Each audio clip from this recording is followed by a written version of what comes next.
개인회생을 상담하러 제게 찾아오시는 분들을 보면 정말 다양한 분들이 계십니다. 공무원, 사업가, 평범한 직장인, 자영업자, 프리랜서 정말 많고 다양합니다.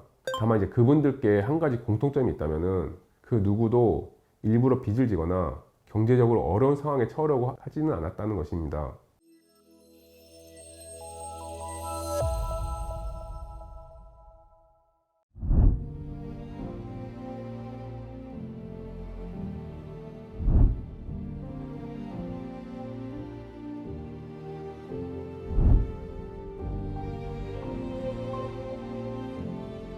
안녕하세요.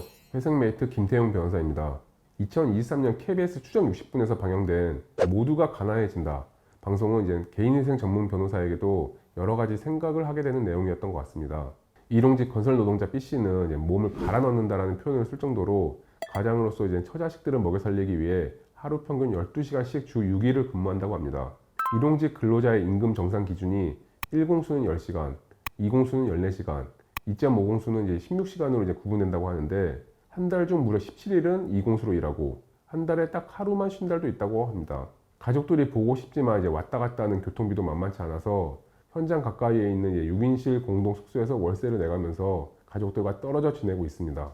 인생의 다른 모든 것을 내버려 둔 채 돈을 벌기 위해서 일에만 몰입하고 있는 것이죠. 개인회생을 상담하러 제게 찾아오시는 분들을 보면 정말 다양한 분들이 계십니다. 공무원, 사업가, 평범한 직장인, 자영업자, 프리랜서 정말 많고 다양합니다. 다만 그분들께 한 가지 공통점이 있다면은 그 누구도 일부러 빚을 지거나 경제적으로 어려운 상황에 처하려고 하지는 않았다는 것입니다. 불가피한 상황이나 예기치 못한 사건들로 인한 경우가 거의 다입니다. 그런데 우리나라 사회는 남과 비교하고 특히 본인보다 소득 수준이 낮다고 판단하는 사람들을 다소 무시하는 문화가 있다 보니까 빚을 진 사람에 대해서 그리고 이들을 돕고자 국가적으로 운영하고 있는 개인회생 제도에 대한 원색적인 비난이 꽤나 존재하는 것 같습니다. 제가 회생 파산 전문 변호사라서 쉴드 치려고 하는 건 아닌데 개인의 실수나 잘못된 선택이 있었다고 하더라도 이를 무조건적으로 비난하고 조롱하는 것은 옳지 않다고 생각합니다.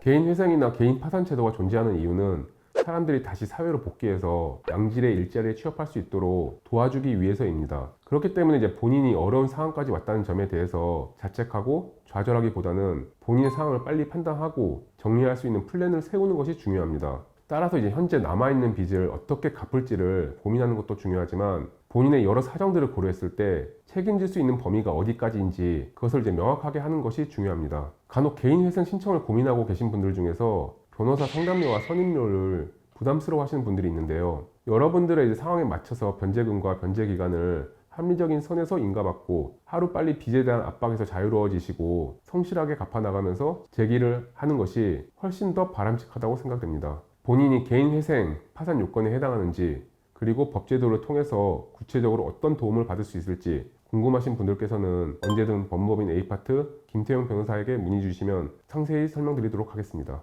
감사합니다.